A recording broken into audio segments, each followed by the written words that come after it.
Yet each time the police showed up and we were able to get Henry from you, he was perfectly fine and there was nothing wrong with him? Isn't it weird how that worked out? You seem to think the court order only applies when you want it to. Why are you only asking me questions and acting like I'm the only one who thinks the order is a joke? He broke the order.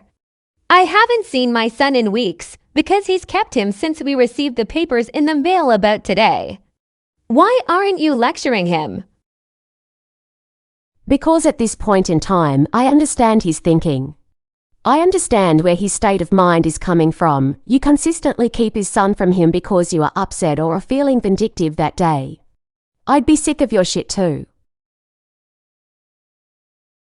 I don't see how jail time will change your behavior in any way.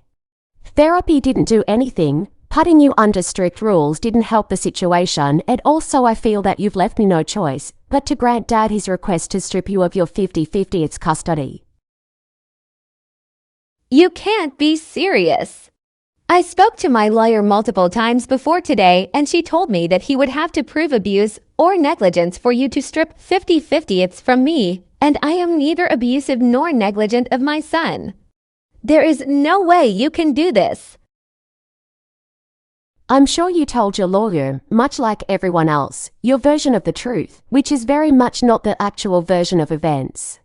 There is no way a lawyer with a degree would advise you that you are going to keep custody with this many police reports and violations against you. So, what does this mean? That he gets to make medical and educational decisions without me now. But I still get to see Henry 50% of the time, correct? I can't go weeks without seeing my boy. I just can't. Yes, it means he makes those decisions, but it also means that you will now see Henry for days a month. Every other weekend. Your holiday schedule will remain the same, but Dad will now have primary custody of Henry, parenting time included. If you break the order and keep Henry at any point, for any reason, you will do at least 6 months in jail. I am no longer messing around when it comes to that poor boy. You can say that what you've done isn't abuse, but it is. Just because he won't remember doesn't mean it won't affect him in the long run.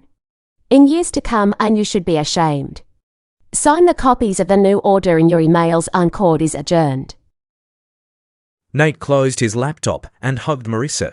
He felt he was finally going to be able to move forward with his life, without Stella constantly making things hard for him and for Henry. A new beginning, just maybe.